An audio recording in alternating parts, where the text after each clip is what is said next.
Okay, Arjun Priya, picture this. You're finally sitting down to dinner. Day's done. And then, bing, a text comes in.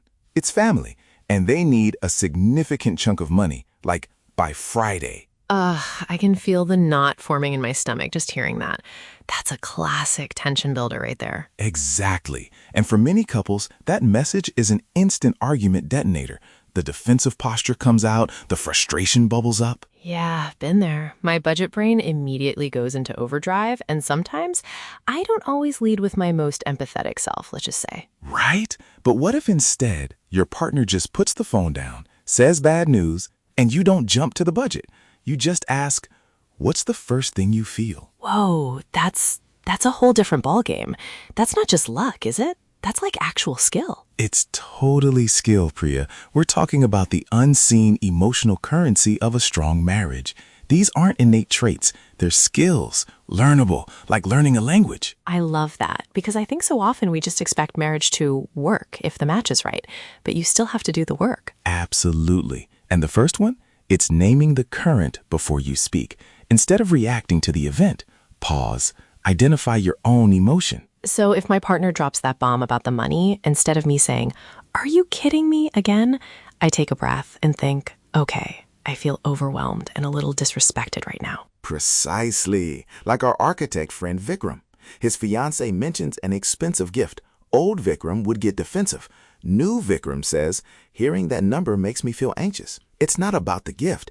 It's about our savings goal. Oh, that completely changes the dynamic. You're making your partner an ally against your anxiety, not the cause of it. That's brilliant. It is. It's moving from you versus me to us versus the problem. And speaking of understanding, the second skill is listening to build a map, not to win a point. Oh, this is a big one. I think we all fall into the trap of listening to reply or listening to fix instead of just listening. Right? Like Sneha, whose husband Rohan comes home drained after visiting her family. Her first instinct might be, "What do you mean? My parents love you." Yep, instant defensiveness. I get it. Like, don't criticize my family. But Sneha shifts. She asks, "Help me understand. What about it is exhausting?" Turns out, it's not her parents, but her uncle constantly cornering Rohan for free architectural advice. Total game changer. Wow, that's such a specific detail. If she hadn't listened to map his inner world, they'd still be fighting about my family is too much. Instead, it's my uncle is taking advantage. So much more solvable. Exactly. And then there's the mechanics of a real repair. Because fights happen, right? It's about how you fix them. Definitely. And sorry you feel that way is not a real repair. That actually makes things worse, in my opinion. It is. That's a counterfeit apology. It's subtle gaslighting, trying to shift blame to their reaction. And here's the kicker. This isn't a gender trait. This pattern runs both ways. Oh, that's so important to stress. It's about the behavior, not who's doing it. A real repair has 3 parts. Acknowledge the action, state the impact, and commit to a different future. No excuses, just full ownership of the impact.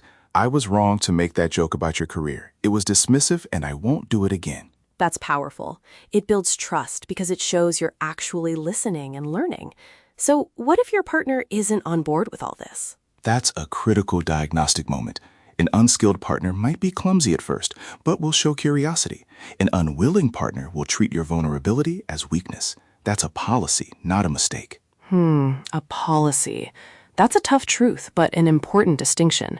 So how do we actually start practicing these amazing skills? Small, recurring rituals, like muscles, they need repetition. After dinner, phones away, ask 2 gentle questions. What was one moment this week where you felt particularly close to me? And the second? I'm guessing it's about the bumps? Yep. Was there a moment this week where we felt a bit out of sync? It's not a problem-solving session, just practice. Listen without defending, notice your own feelings, and thank them for honesty. That's so good. It clears out the small stuff before it festers and builds that habit of turning towards each other, even in the everyday. Exactly. A great marriage isn't built on grand gestures or on your wedding day. It's built on 1,000 mundane Tuesdays and those quiet, small choices to pause, to listen, and to repair. The unseen engine of a truly strong, connected life together. And you can absolutely start building that engine today. What a powerful concept.